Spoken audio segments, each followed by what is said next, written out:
हमने जो है यहाँ से ग्रेविटेशनल फोर्स को डिस्कस करना है, ग्रेविटेशनल फील्ड हमने पूरी कर ली है, ग्रेविटेशनल फोर्स को डिस्कस करना है। एंड ग्रेविटेशनल फोर्स को जब हम समझ लेंगे तो उसके बाद हमारे पास जो होगा क्या चीज़ हमें समझ में आएगी, उसके बाद फिर हमें जो है ग्रेविटेशनल फील्ड का एक्चुअल वाला फार्मूला भी समझ में आ जाएगा कि जिसके अंदर जी वेरी कर रहा होगा। सही है, तो उसको समझेंगे और फिर तुम्हें ये बात भी समझ में आ जाएगी कि हमने कहा कि भाई ये जो नियर फील्ड है, ये नियरर वाला फील्ड है कि कितना नियर होना चाहिए कि जिसको हम नियर कहेंगे, और ये जो फार है ये कितना फार होना चाहिए कि उसको हम फार कहेंगे, राइट। सो हम ये चीज़ें भी देखेंगे। ओके, आ जाओ ज़रा। उसके लिए ना हम ज़रा समझते हैं न्यूटन्स लॉ ऑफ ग्रेविटेशन को। सही है। और न्यूटन्स लॉ ऑफ ग्रेविटेशन को समझने से पहले हमें समझना पड़ेगा न्यूटन्स थर्ड लॉ।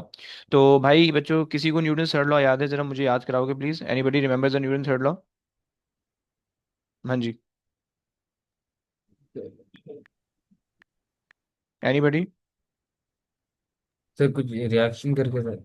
अच्छा, ऐसा था? मैं याद तो करा। Action equal opposing reaction reaction. वाला। है? अच्छा, अपोजिट एक्शन रिएक्शन वाला, ऐसा कह रहे हो? ये वाला था। ग्रेविटेशन। सही हो गया। अच्छा जी, सो तुम लोग कह रहे हो कि भाई वो एक्शन रिएक्शन वाला था, ऐसे ही कह रहे हो? एएस किससे अच्छा सॉरी। जी। नहीं नहीं, मैं नहीं पढ़ाई है। अच्छा जी, मैंने सही से पढ़ाया था भाई, तुम लोग को ऐसे तो नहीं पढ़ाया था। देखो एक्शन रिएक्शन वाले के अंदर ना हम बेसिकली ये कह रहे होते हैं कि हमारे पास दो ऑब्जेक्ट होने चाहिए, और वो जो दो ऑब्जेक्ट होंगे उन दो ऑब्जेक्ट के अंदर जो है वो तुम्हारे पास जो है सेम टाइप की फोर्स होनी चाहिए। और जब सेम टाइप की फोर्स होगी तो फिर वो इक्वल इन मैग्नीट्यूड होगा, ऑपोजिट इन डायरेक्शन होगा, and blah blah blah. Okay, so हमने ये बात कही थी। सही हो गया। तो उसके लिए जो है ना न्यूटन्स लॉ ऑफ ग्रेविटेशन को समझने के लिए हमें न्यूटन्स थर्ड लॉ देखना पड़ेगा, और फिर उसके बाद जो है वो न्यूटन्स लॉ ऑफ ग्रेविटेशन समझते हैं। सही है। अच्छा जी, इसको ज़रा अच्छा सा वो कर देते हैं। सो ये आ गया तुम्हारे पास, फाइन। अच्छा, सो न्यूटन्स लॉ ऑफ ग्रेविटेशन हमने कहा कि भाई न्यूटन्स थर्ड लॉ के लिए पांच कंडीशन थी, वो ज़रा मैं जल्दी से लिखता हूँ और फिर हम आगे चलेंगे। सही है। सो सर ये जो ऊपर भी पॉइंट्स लिखे हैं ये सारे भी रटे मारने के? देखो ये समझने के हैं, इसमें से देखो जो चीज़ें रट्टे मारने की है ना वो ये वाली है। सही, मैं तुम्हें बता देता हूँ, हाईलाइट कर देता हूँ। वो तुम्हें जो है ना आंख बंद करके रट्टा लगाना है। सही है। अरे यार कॉल मत करो ना यार, एक सेकेंड।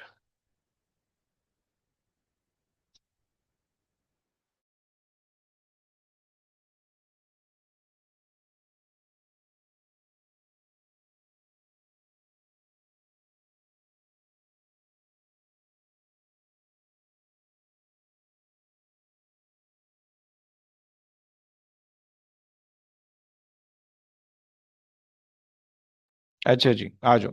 सो देखो इसके अंदर जो पॉइंट इंपॉर्टेंट है ना, वो इंपॉर्टेंट ये है कि थ्री लाइंस आर रेडियल। ये पॉइंट इंपॉर्टेंट है। सही है। एंड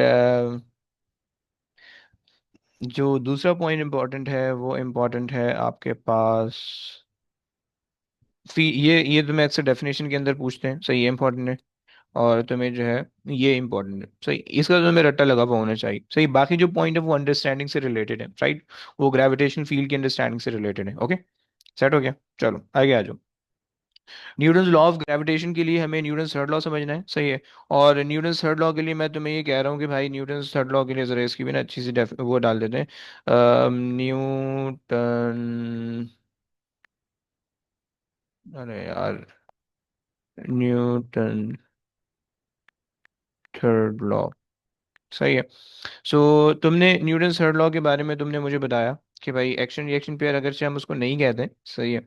हम उसको बेसिकली क्या कह रहे होते हैं? हम बेसिकली ये कह रहे होते हैं कि भाई अबे सीधा हो जा।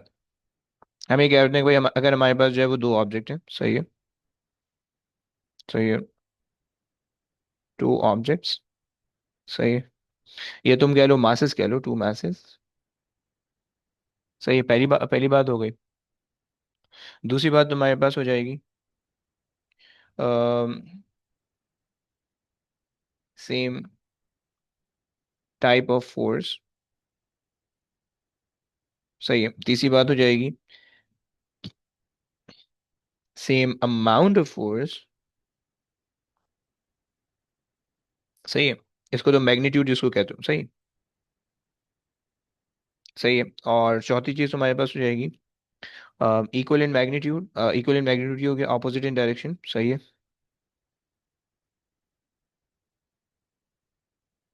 ऑपोजिट इन डायरेक्शन, सही है। और आपके पास होता है same amount of time, amount of time, okay. सही हो गया। ये तुम्हारे पास जो होता है, ये तुम्हारे पास जो होता है न्यूटन्स थर्ड लॉ होता है, सही है। अब इस न्यूटन्स थर्ड लॉ को जो है ना हमने ये समझ लिया। अब न्यूटन्स लॉ ऑफ ग्रेविटेशन लगाते हैं, सही है। मान लो कि भाई हमारे पास एक बड़ा सा मास है, सही है। हमारे पास जो है, तुम धरती मास यूम कर लो, सही, ये हमारे पास आ गया एक बड़ा सा मास, ओके। डायरेक्शन ऊपर हाँ जरा बोल भाई। पॉइंट्स दिखाओ। हाँ है? अच्छा ओके, लिख ले लिख ले। सही, ये तुम्हारे पास आ गया, सही है। अब जो है तुम्हारे पास जो है यहाँ पे मैंने ना इधर जो है वो एक एक पॉइंट मास रख दिया, सही है। अच्छा, हम दो दो वर्ड इस्तेमाल कर रहे होंगे, सही है। एक होगा हमारे पास पॉइंट मास और एक होगा हमारे पास टेस्ट मास, ओके। सो ये दो वर्ड होंगे, इसको कंफ्यूज मत करना, सही है। अच्छा जी, एक सेकेंड। सोर्स मास, सोर्स मास, सही है। अरे यार, सोर्स मास ये होने वाला है। और एक होगा हमारे पास टेस्ट मास, सही है। अच्छा जी, बेसिकली ना सोर्स मास हम उसको कह रहे होंगे कि जिसकी वजह से ग्रेविटेशनल फील्ड होगी, okay. Source mass is a mass that generates the gravitational field, okay. थोड़ा सा जो है घिच पिच हो रहा है, so that generates the gravitational field, okay. सही हो गया, सोर्स मास ही हो गया। टेस्ट मास वो होगा कि that experiences the gravitational field, okay, of the source mass, okay. So that experiences the field of the source mass, okay। सही हो गया, ये दो चीजें। अच्छा मुझे बताओ, मेरे पास एक बड़ा वाला मास है, एक छोटा वाला मास है, सही है। एक जिसको मैं टेस्ट मास कह रहा हूँ और एक को मैं सोर्स मास कह रहा हूँ, सही है। मुझे अब ये बताओ जरा जल्दी से कि ये जो टेस्ट मास है, जब मैं इसको जो है ना प्लेनेट के आसपास रखूंगा तो ये कहाँ जाएगा? नीचे जाएगा या यहाँ जाएगा? हाँ जी। towards the planet. Towards the planet भाई बता रहे हैं, ओके, बिल्कुल सही बता रहे हैं भाई। सही है, टुवर्ड्स द प्लेनेट, सही। नीचे मत फेंक देना भाई, नीचे कोई ग्रेविटी नहीं है, ओके। ग्रेविटी वो दुनिया में रहती तो हम नीचे कहते हैं, ओके। अब दुनिया से हम बाहर जा रहे हैं, थोड़ी खिलाओं फिजाओं में तुम्हें लेके जा रहे हैं, ओके। तो हमारे पास जो है ये टेस्ट मास जो है वो toward the centre of the planet हमारे पास जाना चाहिए, राइट। यानी इसकी जो मूवमेंट होनी चाहिए, that should move toward in this direction, okay, यहाँ पे होनी चाहिए, सही है। ये इधर मूव कर रहा होगा, सही हो गया। ये आपके पास होगी मूवमेंट की डायरेक्शन, सही है, toward the centre of the planet, fine. अच्छा जी, लेकिन लेट्स से अब अभी ये अगर फिलहाल मूव मूव नहीं कर रहा, ये सही है। मैं इसके इनके मासेस दे देता हूँ, लेट्स से ये capital M and let's say ये स्मॉल एम है, सही है। अब मुझे बताओ कि इन दोनों के बिटवीन में जो फोर्स होगी वो कौन सी फोर्स होगी? Can anybody tell me the force in between them? हाँ जी, फोर्स का नाम क्या होने वाला है भाई? एनीबडी फोर्स का नाम बता सकते हैं कोई? अरे इतना टाइम लगाओगे तो मसला हो जाएगा यार। Centripetal force. प्लेनेट के सेंटर पे वो सेंटर पे तो लग रही होगी, फोर्स का नाम क्या होगा? वेट। ओके, वेट बोले तो gravitational force, okay. Very good, जो लोग कह रहे हैं सही कह रहे हो, सही है। सो तुमने कहा कि भाई ग्रेविटेशनल फोर्स, ओके। अब यहाँ पे जो है ना हम मेनली वेट को ग्रेविटेशनल फोर्स के नाम से कह रहे होंगे, याद कर रहे होंगे, ओके। सही होगा। सो हमारे पास ये ग्रेविटेशनल फोर्स आ गई, सही है। अच्छा जी, तुम्हें ये बात पता है, अब न्यूटन थर्ड लॉ लगा लो जरा। न्यूटन थर्ड लॉ के हिसाब, न्यूटन थर्ड लॉ अंकल क्या कहते थे? अंकल कहते थे कि भाई अ, अगर तुम्हारे पास दो ऑब्जेक्ट हैं, सही है, और वो एक ही सेम टाइप की फोर्स लगाएंगे, तो वो फोर्स जो होगा इक्वल इन मैग्नीट्यूड होगी, ऑपोजिट इन डायरेक्शन होगी। यानी ये जो छोटा वाला एम है, ये प्लैनेट पे भी इक्वल अमाउंट ऑफ फोर्स लगाएगा इन द ऑपोजिट डायरेक्शन, और जो प्लैनेट है ये इस मास पे भी इक्वल अमाउंट ऑफ फोर्स लगाएगा इन द ऑपोजिट डायरेक्शन। इस बात पे ईमान है भाई? जरा मुझे बताओ प्लीज। इधर ये टेस्ट मास फिर से बता दूं।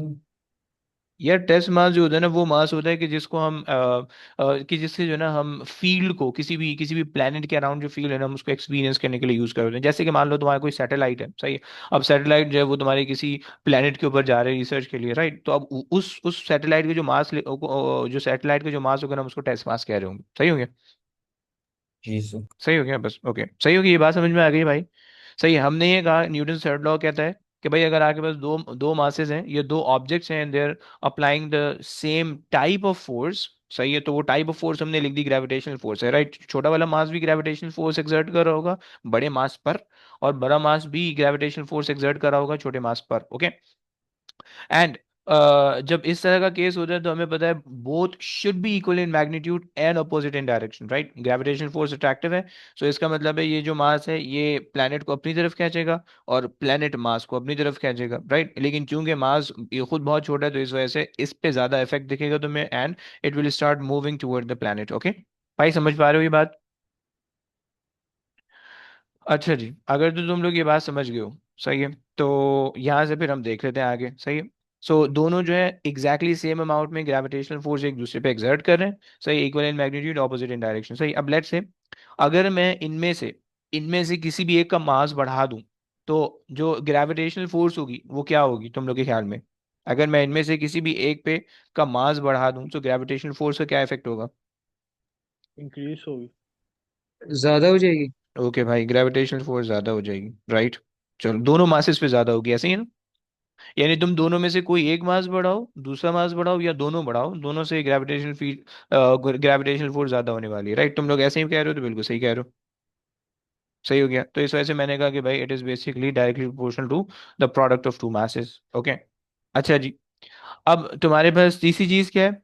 अच्छा, अब याद रखो, एक चीज याद रखो बिल्कुल अच्छे तरीके से कि भाई यहाँ इस चैप्टर के अंदर जो है ना हम जो डिस्टेंसेस ले रहे होंगे, all the distances should be from the centre of the planet to the centre of the object, okay. ये डिस्टेंस होने वाला है आर। ये हम इसको आर ले लेते हैं, चलो आर। आर रेडियस नहीं है, लेकिन हम आर ले रहे होते हैं मेनली, वो बनाए भी हमने क्या बोलते हैं, स्टैंडर्ड बनाया हुआ सॉर्ट ऑफ, राइट। अच्छा, अब यहाँ पे मैंने आर ले लिया रेडियस, या सेपरेशन, सेपरेशन कह रहे थे, सेपरेशन, ओके। सो अब मुझे बताओ कि अगर सेपरेशन जो है मैं इनकी इंक्रीज करूंगा, मतलब एक को मैं दूर ले जाऊंगा, दूसरे को मैं इधर ले जाऊंगा, तो उससे क्या फर्क पड़ेगा, इनकी फील्ड स्ट्रेंथ पे क्या फर्क पड़ेगा? क्या वीक होगी या स्ट्रांग होगी? Sir weak. हो जाएगी। वीक हो जाएगी। तुम बोल रहे हो कि भाई अगर ये दूर जाएगा तो फील्ड वीक हो जाएगी, सही है। सो सेकंड चीज हमारे पास आ गई कि F G is inversely proportional to R, right. कि जैसे ही तुम दूर जाओगे तो ये वीक होने लगेगी, लेकिन जब हम इसको प्रॉपर सॉल्व करते हैं तो हमारे पास आर स्क्वायर का रिलेशन आता है, सही हो गया। और जब हम इन दोनों को कंबाइन करें, सही है, जब हम इन दोनों को कंबाइन करेंगे तो हमारे पास बन जाएगा F G is directly proportional to M M over over R square, right. अच्छा जी, तुम उसको उसके लिए क्या बोलते हैं अपना, प्रोपोर्शनैलिटी को हटा के अगर इक्वालिटी लगा रहे हो तो तुम क्या कर दोगे, तुम कह दोगे कि भाई F G is equals to G M M over R square, right. And this is going to be your formula और law for the gravitation, Newton's law of gravitation, right. Sir, हाँ जी ये बोलिए। ये कौन सा कांस्टेंट आपने introduce किया? ये एक प्रोपोर्शनैलिटी को हटा के जो इक्वालिटी के लिए जो कॉन्सेप्ट लगाया करते हो ना तुम, के ये वो वाला है, नाम बताने लगो मैं अभी, अभी रखा नहीं नाम, दो अच्छा मिनट अच्छा। दो, ओके। जी जी जी। अच्छा जी, अगर जो है ना तो ये बेसिकली जो साइंटिस्ट ने इसको परफॉर्म किया ना इस एक्सपेरिमेंट को, भाई ये जो इन्होंने लॉ साइंटिस्ट ने जो निकाला है इसको, इसके लिए जो है ना उन्होंने कैवेंडिश एक्सपेरिमेंट होता है, सही है, मतलब कैवेंडिश साइंटिस्ट उन्होंने एक एक्सपेरिमेंट परफॉर्म किया था, सही। उन्होंने बेसिकली क्या किया था, दो मासेस लिए, बड़े वाले मासेस लिए थे, सही है। और उनको जो है डायगनल में लगा दिया था इस तरह से, राइट, यूं करके लगा दिया था, सही है। और उनको छोड़ दिया था, मतलब बहुत for longer period of time उनको छोड़ दिया था। और वो बेसिकली जो है ना एक दूसरे की तरफ अट्रैक्ट होना शुरू हुए, बहुत स्लाइड मूवमेंट थी, बहुत स्लाइड, मतलब कुछ मिलीमीटर्स के अंदर उनकी मूवमेंट थी, राइट। और वो बिल्कुल इवैक्यूएटेड रूम था कि उसमें कोई और दूसरी मूवमेंट नहीं हो सकती थी, राइट। सो उस एक्सपेरिमेंट के थ्रू जो है ना फिर ये हमारे पास रिलेशन कुछ बना के आता है, ओके। तो खैर, तो हमारे पास जो है ना ये हमारे पास फार्मूला आ गया, राइट जी। यहाँ पे हम कह रहे हैं इसका नाम हमने रखा है universal gravitational constant, okay. Value तुम्हें पेपर में दी हुई होगी, सही है। इसकी वैल्यू होती है 6.67 एक्सपोनेंट -11, राइट। भाई कोई मुझे यूनिट बता सकता है इसका? एएस करके आ रहे हो अभी अभी, कोई यूनिट मुझे बता सकता है कोई बच्चा? एनीबडी?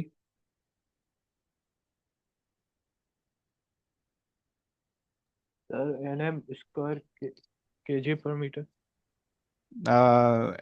क्या है, न्यूटन स्क्वायर? नहीं, उल्टा बोलिए। Newton M newton, square newton metre square KG per KG KG, -2, ऐसे तो नहीं कह रहे हो? यही बोला। बिल्कुल सही कह रहे हो भाई, सही हो गया। सो यार आपकी आवाज़ थोड़ी सी मुझे वैसे वीक आ रही है जैफा, अगर अपना माइक सही कर लो तो मेरी ज़िंदगी सही हो जाएगी। अच्छा जी, खैर। तो आ जाओ भाई, ये हमारे पास का यूनिट हो गया, सही है। अच्छा, अगर तो तुम इस फोर्स की, ग्रेविटेशनल फोर्स की औकात समझना चाहो, तो जरा हम समझने की कोशिश करते हैं। अज्यूमिंग कि हमारे पास जो है ना दो मासेस हैं। एक मास हमारे पास है, लेट्स से 1 kg का एक मास है, सही है। 1 kg का ये एक मास है, सही। एक और मास हमने लिया है, ये भी 1 kg का है, right. And they are like separated by the distance of 1 metre, okay. 1 metre. तो मुझे बता सकते हो कि इसमें ग्रेविटेशनल फील्ड, ग्रेविटेशनल फोर्स क्या होगी जो दोनों एक दूसरे पे एक्सर्ट कर रहे होंगे?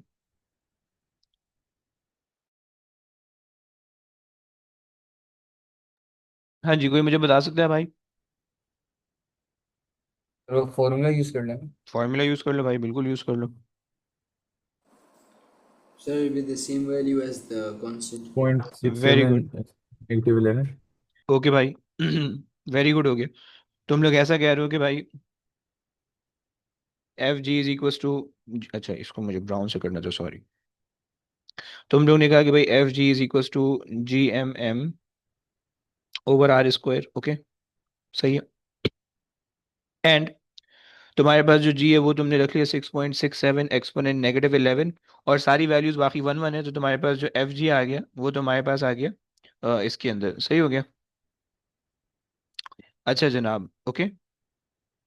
तो अब तुम देख रहे हो कि भाई अगर तुम्हारे पास 1 1 kg का मास है, सही है, तो उस केस के अंदर तुम्हारे पास जो है जो फोर्स है ग्रेविटी की वो बहुत स्मॉल आ रही है, राइट। इससे तुम्हें क्या पता चल गया कि gravitational force is very weak compare to the other forces, other fund. हमें पता है कि gravitational force is a fundamental force, right. And दूसरी जो फंडामेंटल फोर्सेज हैं वो कौन कौन सी हैं? तुम्हें ये भी पता है कि भाई जो है ना इलेक्ट्रिक फोर्स, इलेक्ट्रोमैग्नेटिक फोर्स जिसको तुम कहते हो, सही है। तुम्हें पता है कि भाई तुम्हारे पास जो है वो न्यूक्लियर फोर्स है, सही है, मैग्नेटिक फोर्स है, ये सारी है। And out of all the forces gravitational force is the weakest of all of them, okay. So हम यहाँ से हमें ये पता चल गया कि भाई gravitational force is the weakest out of all the fundamental forces, okay. सही हो गया बच्चों? सो हमने ना यहाँ पे ये बात कर ली। अच्छा जी, अब जो है,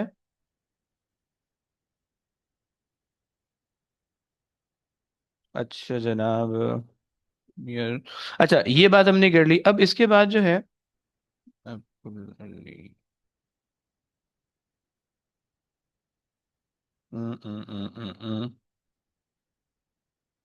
ये हमने बोल लिया, सही है। अच्छा, अब आ जाओ जरा इसकी न्यूटन। फंडामेंटल फोर्स का क्या मतलब? देखो फंडामेंटल फोर्सेस चार होती है हमारे पास, सही है। हमारे मतलब वो फोर्सेस जो कि एग्जिस्ट करती हैं, मतलब फंडामेंटली तौर पे एग्जिस्ट करती हैं, वो कहीं से आती नहीं है, वो हमेशा ऑलवेज होती हैं, सही है। यानी जैसे टेंशन ना तुम्हारे पास जनरेट होती है, सही है। अगर तुम सिस्टम के अंदर टेंशन लगाओ, कांटेक्ट फोर्स ये जनरेट होती है जब तुम किसी के साथ कांटेक्ट करो, but gravitational force always there, वो उसको कहीं आपको बनाने की जरूरत नहीं पड़ती वो, क्योंकि जो आपका यूनिवर्स है उसके अंदर मास है, right. And due to that mass आपका ग्रेविटेशनल फोर्स ऑलवेज होती है, हमेशा, सही है। इसी तरह से आपके जो यूनिवर्स है उसके अंदर चार्जेस मौजूद हैं, स्टार्स के अंदर जो आपके प्लाज्मा है, मतलब जो जिसको हम कहते हैं आयंस हैं, सही है, वो मौजूद हैं, सही है। सो वो आपके पास जो है इलेक्ट्रोस्टैटिक या इलेक्ट्रोमैग्नेटिक फोर्सेस हम उसके अंदर आ जाती है हमारे पास, या जो हमारे पास जो सिंपल वो स्ट्रक्चर है, क्या बोलते हैं उसका, एटॉमिक स्ट्रक्चर है उसके अंदर जो है ना फोर्सेज आती हैं, न्यूक्लियर फोर्स होती है इस तरह से, ये भी प्रेजेंट है, सही है। न्यूक्लियर फोर्स आप कहीं से ला नहीं सकते, सही है। आप कहीं से ला नहीं सकते, बल्कि न्यूक्लियर फोर्स जो होती है वो हमेशा होगी, अगर नहीं होगी तो न्यूक्लियस की ऐसी तैसी हो जाएगी, सही हो गया। तो ये है।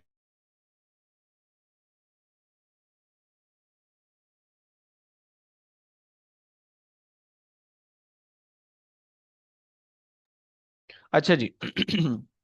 ये हो गया। अच्छा, तो बेसिकली जो है ना तुम्हारे पास जो फंडामेंटल फोर्सेज हैं वो मैं कह रहा हूँ कि भाई चार फोर्सेज हैं, सही है। ग्रेविटेशनल, सही है। इलेक्ट्रिकल,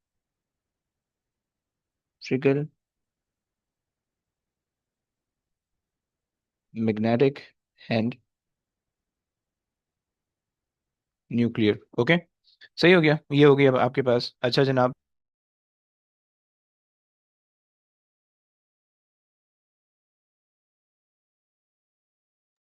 तो ये A2 के चैप्टर कुछ ज्यादा बोरिंग नहीं है शुरू में? क्यों भाई? कुछ मजा नहीं आ रहा? अरे यस यार, यस। यार मजा कराने के लिए आपके साथ क्या कर सकते हैं? देखो मैं वो वाले काम तो कर नहीं सकते, तुम्हें पता है मैं शरीफ आदमी हूँ, तुम्हारी तरह नहीं, तुम्हारी तरह नहीं। यार अब सर, मैं शरीफ मैं आदमी हूँ भाई, ऐसा नहीं मालिक, तुम्हें भरोसा नहीं है। लेकिन जो है ना, अच्छा जी, तो ये चक्कर, अब मैं ऐसे कुछ काम कर नहीं सकता, सही। घर वाले निकाल देंगे वरना घर से बोलेंगे बेटा टिकटॉक इस्तेमाल करनी है, सर मुझे ये मैंने करना तो है कुछ तो ऐसा चले जाओ। गलत चीज नहीं। अच्छा नहीं किया तुमने, सही सही, फिर सही। तो हंसना सही। ओके। तो खैर, अबे यार ये इसमें ना थोड़ी सी है खुश, फिजिक्स थोड़ी सी ना खुश्क है, सही है। अब तुम लोग की कोई इंटरेक्शन नहीं हो रहा, तो इसलिए वो और ज्यादा खुश्का होते जा रहे हैं, सही है। अब मैं कुछ कर नहीं सकता, सही है। तुम लोग लाओगे खुराफात तो फिर हम थोड़ी सी बना पका लेंगे खुराफात उसमें, सही है। अब अब जो है बस ये है, अगर तुम लोग के पास कोई खुराफात है लाते रहो, कोई मसला नहीं, क्लास में इंटरेक्शन ले आओ और एंजॉय करेंगे। तो खैर, कुछ मेरे पास खुराफात होती तो मैं ले आऊँगा। अच्छा जी, आ जाओ आ जाओ आ जाओ, वापसी आ जाओ। तो अच्छा, न्यूटन्स वो जो है ना न्यूटन्स लॉ ऑफ ग्रेविटेशन जरा लिख लेते हैं, सही है। डेफिनेशंस की जरा लिख लेते हैं न्यूटन्स लॉ ऑफ ग्रेविटेशन की, सही है। यहाँ पे तो हमने इसको लॉ को समझ लिया, सही है। इसी को जरा कॉपी पेस्ट करके नीचे चलाते हैं, सही है। कॉपी, एंड यहाँ से जो है हम इसको पेस्ट कर देते हैं। देखो इसकी डेफिनेशन जो है ना बहुत दफ़ा आ रही होती है, सही है। इसकी डेफिनेशन बहुत दफ़ा आ रही होती है, तो इसकी डेफिनेशन ज़रा समझ लेना, सही है। बल्कि किसी को याद है, किसी ने अभी तक पढ़ी है डेफिनेशन?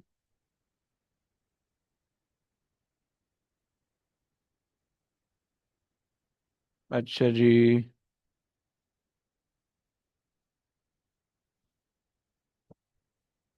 चलो आ जाओ भाई, किसी को नहीं आती? चलो फिर लिख लेते हैं, मैंने रट्टा लगाई हुई है बड़े अरसे से। अच्छा तुम्हें आती है, मत बता दो क्या बता रहे Sir, there's a gravitational force of attraction between any 2 point masses. हो? ओके, परफेक्ट हो गया, सही है। लेकिन पूरी तो कंप्लीट करो। हम इसमें ये कह रहे होते हैं भाई, हम इसमें एक्चुअली ये कह रहे होते हैं कि भाई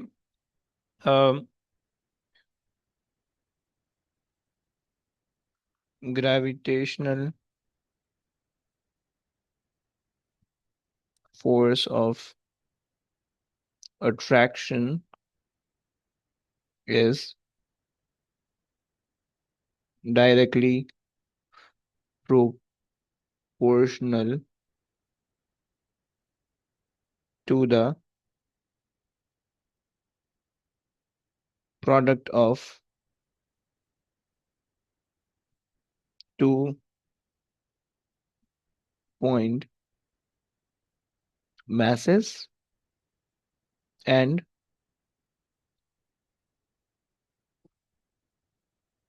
inversely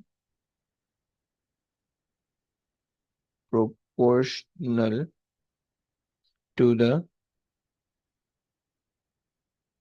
square of their separation। Okay,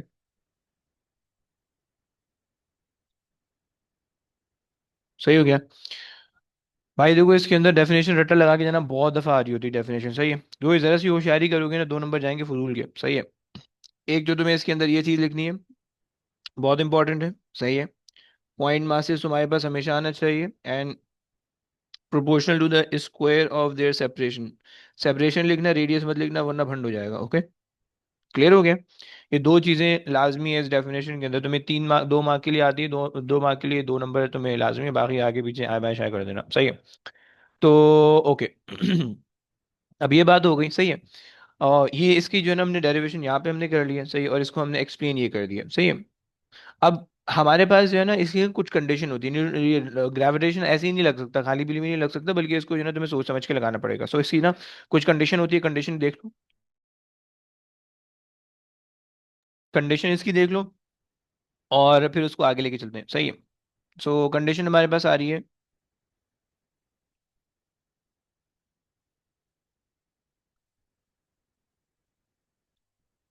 condition ना बेसिकली कभी कभार most of the time question के अंदर मेंशन होती है, और कभी कभार जो है ना वो क्वेश्चन के अंदर मेंशन नहीं होती, बल्कि जो है ना वो तुमसे पूछ लेता है कि भाई इसमें से क्या क्या पॉसिबिलिटी है, क्या तुम्हें क्या लगता है ऐसा। सही है? तो वो कभी कभार तुमसे ऐसा पूछ लेता है। ओके, सो ओके जनाब, आ जाओ भाई।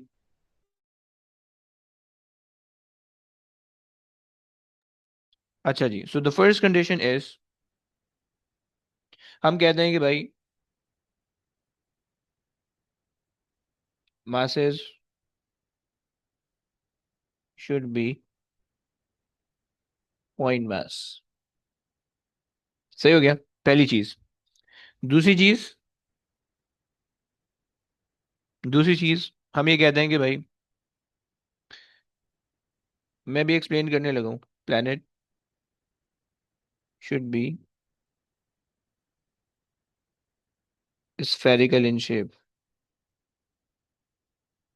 सही हो गया? तीसरी चीज,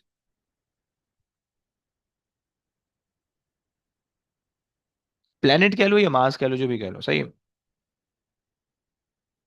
should be isolated in the space। Okay, सही हो गया? तीन चीज हो गई। और अच्छा जी, चौथी चीज हम ये कहते हैं कि भाई all the mass of the planet should be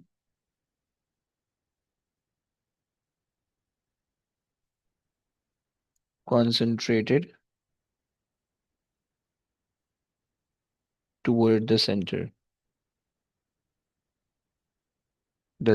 okay, ये हमारे पास जो है ना कुछ बातें हो गई। सही हो गया? अच्छा, कंडीशन की बजाय ना इसको तुम अजम्पशंस कर दो तो ज्यादा अच्छा हो जाएगा। सही है? कंडीशन ना कहो, अजम्पशन कर दोगे तो ज्यादा अच्छा हो जाएगा। सही? इसको जो है ना हम अजम्पशंस कर देते हैं। अजम्पशन। ओके, क्यों भाई अजम्पशन? इसलिए क्योंकि भाई ये जो हमने लॉ लिखा है ना ऊपर, ये जो हमने ड्राइव किया है, सही है, ये बेसिकली इतनी अच्छी फॉर्म में नहीं होता, बल्कि ये वेक्टर और इंटीग्रल की फॉर्म में होता है। सही है? तो इस वजह से जो है ना हम उसको हम डायरेक्ट यूज कर सकते हैं without any assumption, right? But इसको यूज करने के लिए हम ना कुछ चीजें अज्यूम करते हैं, राइट? सबसे पहली चीज हमने कहा एक पॉइंट मास। पॉइंट मास का क्या मतलब होता है? पॉइंट मास का मतलब होता है कि you are viewing something from a very far distance, तो वो तुम्हें जो है ना एक पॉइंट नेचर की दिख रही है। जैसे तुम जो है ना, अगर तुमने लेट से जहाज बुक कराई और तुम जा रहे हो कहीं एक जगह से दूसरी जगह जा रहे हो। सही है? और तुम्हें मरने का खतरा भी नहीं, मतलब तुमने पीआईए भी नहीं बुक कराई है, तुम अच्छे अच्छे जहाज से जा रहे हो। सही है? और तुम जो है ना मतलब जा रहे हो, तुमने अब शीशे से बाहर देखा, अब तुमने देखा तुम्हें बिल्डिंग वगैरह या जो घर वगैरह गाड़ियां वगैरह वो बिल्कुल एक डॉट के तौर पे दिख रही होंगी, राइट? तुम गाड़ी का शीशा, तुम बिल्डिंग के फ्लोर्स या तुम उनके विंडोज वगैरह आइडेंटिफाई नहीं कर सकोगे। तुम्हें सिर्फ इतना पता चलेगा there something moving, that's it, वो गाड़ी होगी। सही है? तुम्हें नहीं पता होगा कौन सी गाड़ी है, नाम क्या है, काम क्या है, कलर क्या है, ब्ला ब्ला ब्ला, राइट? तुम सिर्फ उसको आइडेंटिफाई कर पाओगे कि ये गाड़ी है। सही है? इसी तरह से तुम्हें बिल्डिंग दिख रही होगी, सिर्फ दिख रही होगी बिल्डिंग एक डॉट के फॉर्म में, राइट? बट तुम्हें उसके जो है ना उसके स्ट्रक्चर नहीं पता चल रहा होगा, राइट? सो ये तुम्हारे पास जो है ना इस इतने डिस्टेंस को, कि जब ऑब्जेक्ट जो है वो तुम्हें एक बिल्कुल डॉट के तौर पे अपेयर हो जाए, वो आपके पास होता है पॉइंट मास या पॉइंट। कोई भी ऑब्जेक्ट होगा उसको पॉइंट तुम कह सकते हो, राइट? जैसे तुम ऊपर से देख रहे हो, चूंटी को देख रहे हो, चूंटी नीचे चल रही है, राइट? अब तुम्हें दिख रहा है कि कोई चीज मूव कर रही है, बट तुम्हें उसके हाथ पाँव नहीं दिख रहे, कुछ भी नहीं दिख रहा, ऐसी मूव, बस वो एक something is moving, right? So that is basically the point nature. लेकिन तुमने उसको डाल दिया माइक्रोस्कोप में, तुम्हारी जिंदगी बेकार थी, वेले बैठे हुए थे तुम, नेट भी नहीं चल रहा था तुम्हारा, तुमने डाल दिया उसको माइक्रोस्कोप के अंदर डाल दिया, सही है। अब तुम उसको उससे ज्यादा होशियारियां कर रहे हो, गंदी गंदी चीजें देख रहे हो उसकी, सही, जूम इन करके देख रहे हो। तो अब जो है ना, ये जो तुम्हारे पास हो जाएगा, ये तुम्हारे पास जो हो जाएगा, अब पॉइंट मास नहीं रहेगा, सही है, ये पॉइंट नेचर नहीं रहेगी अब तुम्हारी, बल्कि अब तुम्हें जो है ना उसकी हर एक चीज विजिबल हो जाएगी, राइट? अच्छा जी। Now the second thing is कि हमने क्या कंसिडर किया प्लैनेट को, कि it should be perfectly sphere या स्फेरिकल इन शेप होना चाहिए। स्फेरिकल इन शेप मींस कि भाई आपके पास जो है अच्छा, आपके पास क्या होना चाहिए स्फेरिकल इन शेप में, कि अगर आप उसको स्फीयर मान रहे हो, सो स्फीयर का वॉल्यूम क्या होता है भाई? एनीबॉडी बताएगा कोई स्फीयर का वॉल्यूम? तुमने बचपन में पढ़ा होगा। 4/3 πr³ वेरी गुड, हो गया, सही है। सो हम जो है अगर हम इसको स्फीयर कंसीडर कर लेंगे, सो वॉल्यूम लेने में हमारे लिए आसानी होगी, 4/3 πr³, राइट? वॉल्यूम लेने में हमारे लिए आसानी हो जाएगी, सही है। अच्छा जी। अगर वैसे वैसे जो है ना प्लैनेट स्फेरिकल नहीं होते, प्लैनेट जो है ना वो थोड़ा सा इलिप्टिकल या ओवल शेप में होते हैं, सही है, मतलब अंडे की तरह होते हैं, सही है, ऊपर और नीचे से चिपटे होते हैं, बीच में गोल होते हैं, सही है। बट वो हम उसको नहीं एज्यूम करें, हम अभी मान के चल रहे हैं कि भाई हमारे पास जो है ना प्लैनेट इस तरह का बिल्कुल परफेक्ट स्फीयर है, राइट? तो उससे हमारे पास इस चीज की हेल्प हो जाएगी, राइट?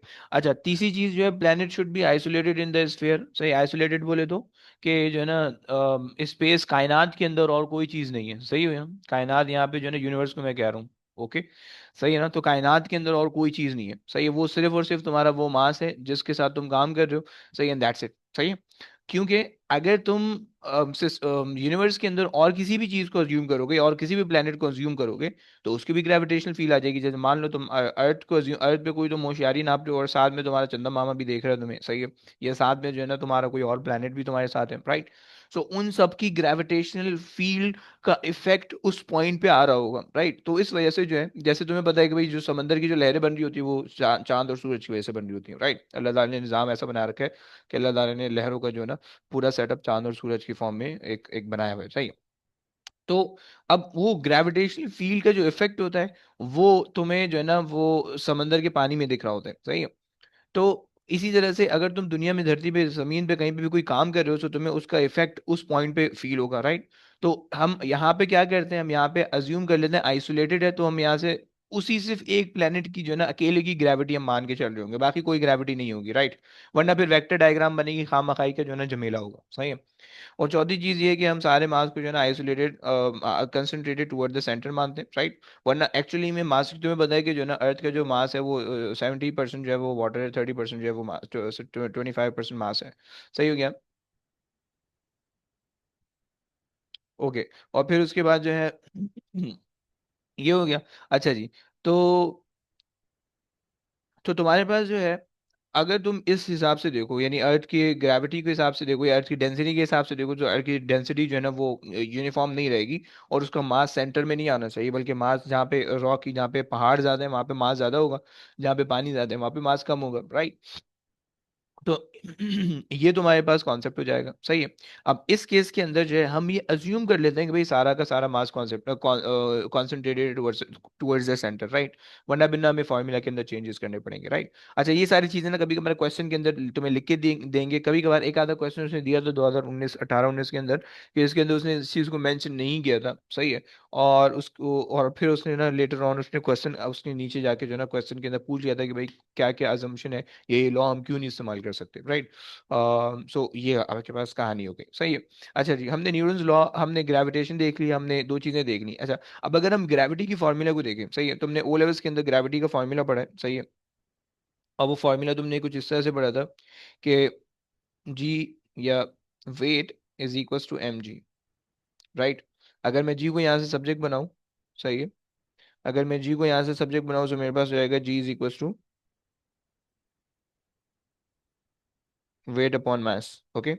और यहाँ पे जो वेट है वो मेरे पास जो है ग्रेविटेशनल फोर्स के तौर पे मैं कह रहा हूँ, ओके। और ग्रेविटेशनल फोर्स का फॉर्मूला तुमने अभी पढ़ा ऊपर, सही, अभी अभी ऊपर देख के आ रहे हो, अभी हमने ऊपर लिखा, सही है, तो उसको भी जरा वापसी ले आते हैं यहाँ पे, सही है। सो यहाँ पे हमने कहा कि भाई जो वेट है, जो कि हमारे पास, जिसको हमने एफ जी कहा, वो हमारे पास है G M M over R square, सही है।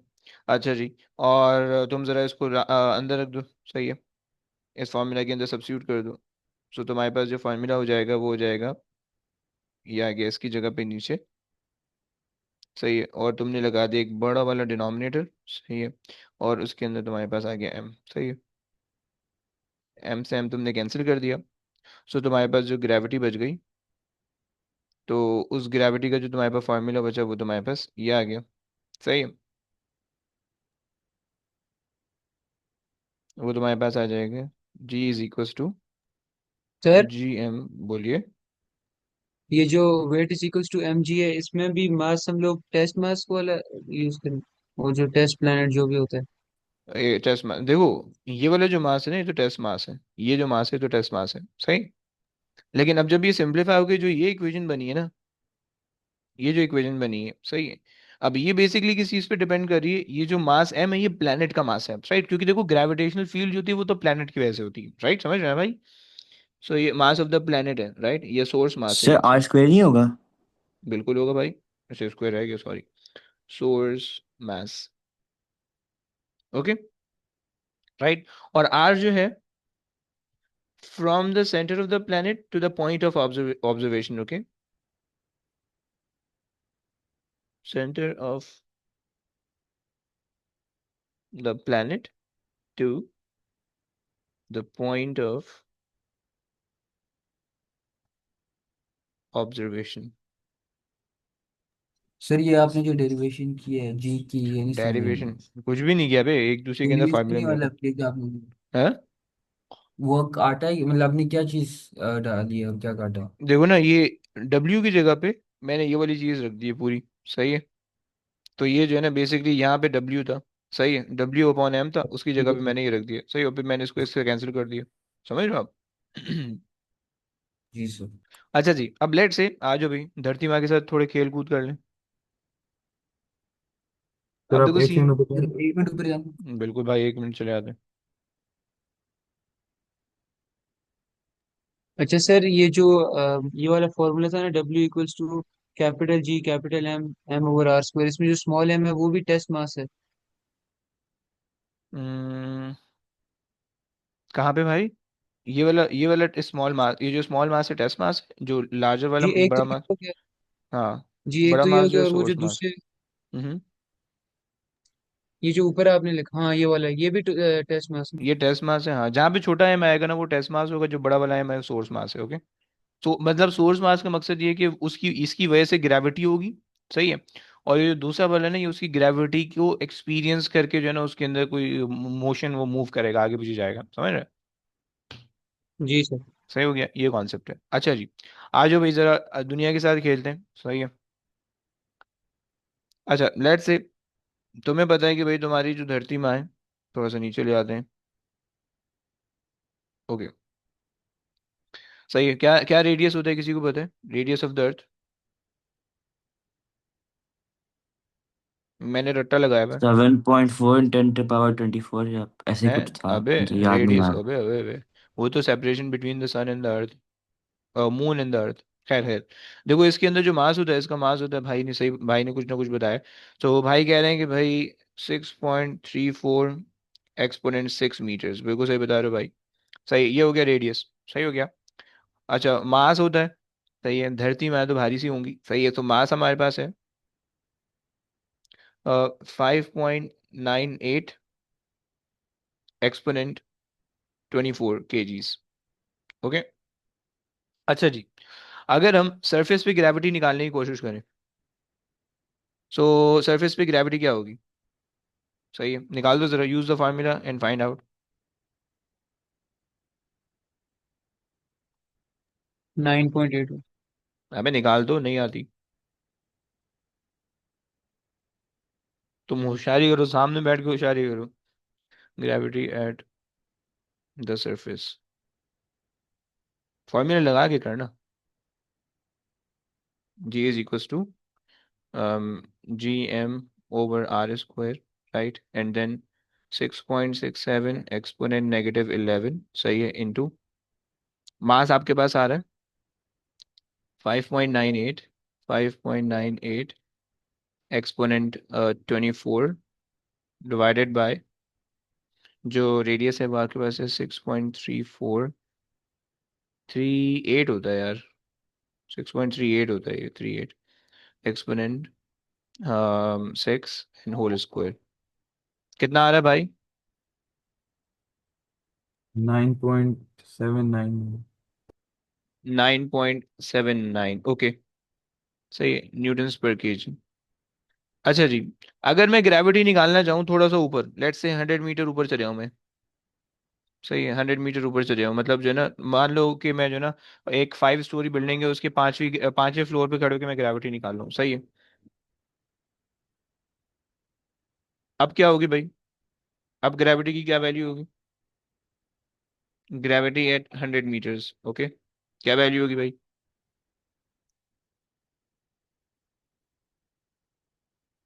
तुमने सब चीजें सेम इस्तेमाल करनी है, सिर्फ और इसमें सिर्फ कहाँ पे प्लस चेंज 100 है? करते हैं।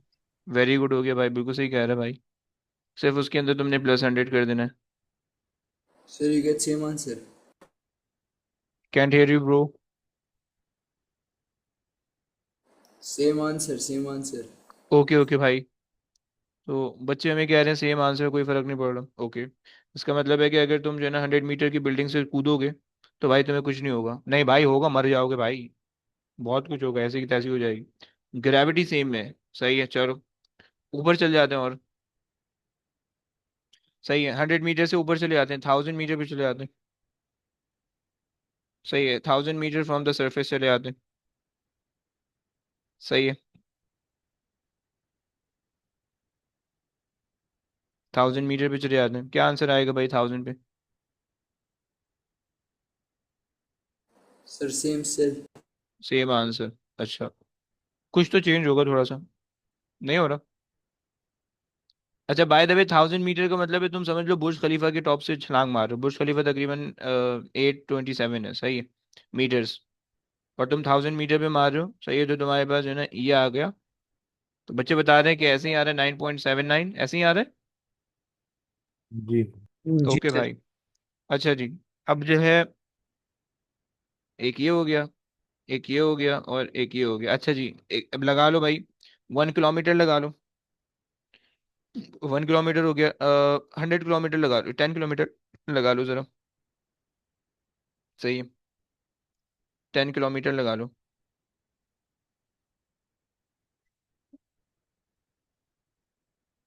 Sir, 9.76.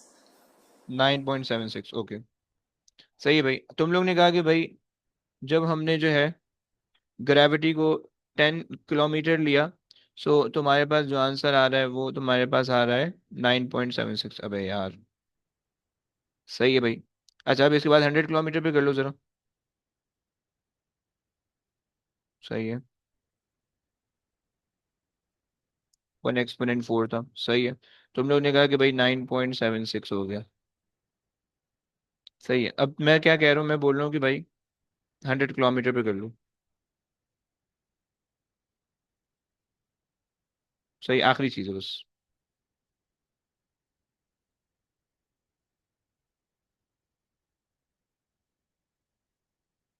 कितना आ रहा है भाई? 9.5.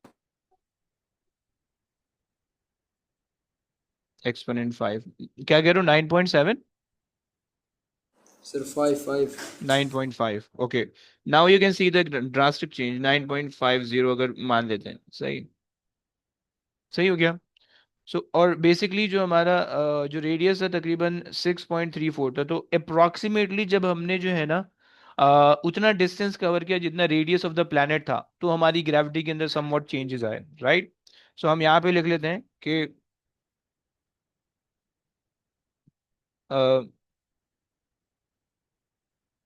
Gravity start changing when the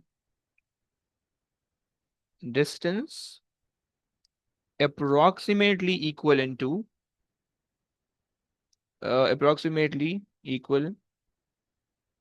to the radius of the planet. Okay, approximately मैं कह रहा हूँ, सही है। सो ये मेरे पास जो है ना कॉन्सेप्ट हो गया। ओके, सो इससे अंदर अंदर अगर तुम होगे तो तुम ग्रेविटी को 9.81 कांस्टेंट ले सकते हो, सही है। और जब तुम कांस्टेंट लोगे तो कांस्टेंट के अंदर जो तुम्हारे पास क्या क्या चीजें आ सकती हैं, वो तुम्हारे पास फिर जो है इक्वेशन ऑफ मोशन भी तुम यूज कर सकते हो and all of that thing, right. But जब तुम उससे आगे जा रहे हो तो फिर तुम इक्वेशन ऑफ मोशन यूज नहीं कर सकते हो, और फिर तुम्हें जो है ना कोई और सी चीज इस्तेमाल करनी पड़ेगी, राइट। तो हमने ये चीज देख ली, राइट, कि भाई अगर आपके पास जो ग्रेविटी है वो कैसे कैसे चेंज होगी, वो हमने ये बात हमने कर ली, सही है। अच्छा, अब यहाँ पे हमने कौन से पॉइंट तक हम इक्वेशन ऑफ मोशन यूज कर सकते हैं? हम बेसिकली जो है ना तकरीबन 1 किलोमीटर के अंदर अंदर यूज कर सकते हैं। 1 किलोमीटर के अंदर अंदर, अगर 1 किलोमीटर के अंदर अंदर तुम हो ना, तो तुम इक्वेशन ऑफ मोशन इस्तेमाल कर सकते हो। ओके, ठीक है। सही हो गया। अगर डिस्टेंस जो है, इफ द डिस्टेंस, अच्छा जी, if the distance is lesser than 1 kilometre, सही है, use equation of motion. Okay, otherwise use the gravity, right. तो बस अब यहाँ पे क्लास रोकते हैं, सही है। अब जो है ना नेक्स्ट क्लास के अंदर जो है वो हम इसके जो है ना कुछ ग्राफ वगैरह डिस्कस करेंगे और इसके कुछ क्वेश्चन पे चले आएंगे, सही है। तो बस अभी आज की कहानी यहीं तक रोकते हैं, इंशाल्लाह आगे नेक्स्ट क्लास के अंदर जो है वो हम आगे ही कुछ चीज़ें देखने वाले हैं, सही हो गया बच्चों। चलो जी। सही, कितना हो रहता है चैप्टर? बस अबे अगली अभी आखिरी तो क्लास शुरू, है? अरे नहीं जानू, शुरू हुआ है अभी तो। अभी है, टाइम काफ़ी है। अभी रुको ना यार, अच्छा, साहिल समंदर दूर है, क्यों अपनी बता रहे हो यार, क्यों अपने चड्डे पहन रहे हो। चिल करो सर ना यार। बस हो गई। अरे नहीं जानू, अभी तो पूरी सफर पड़ा यार। देखो बाल जब तक सफेद होना शुरू हो जाएंगे ना, तब तुम समझ लेना B2 हमारा फिजिक्स एंड होने लगा है, सही है। थोड़ी सी लंबी है भाई इसमें, सही है। तो ये चक्कर है, मैं भी कुछ सोच रहा हूँ शुगल लगाने का, सही। हम देखते हैं कुछ ना कुछ जो है ना शुगल की तरतीब बनाएंगे क्लास के अंदर, सही है। तो ये हिसाब किताब है, खैर। चलो जी, ओके बच्चों, टेक केयर, अल्लाह हाफिज। अल्लाह हाफिज। काफी अल्लाह हाफिज।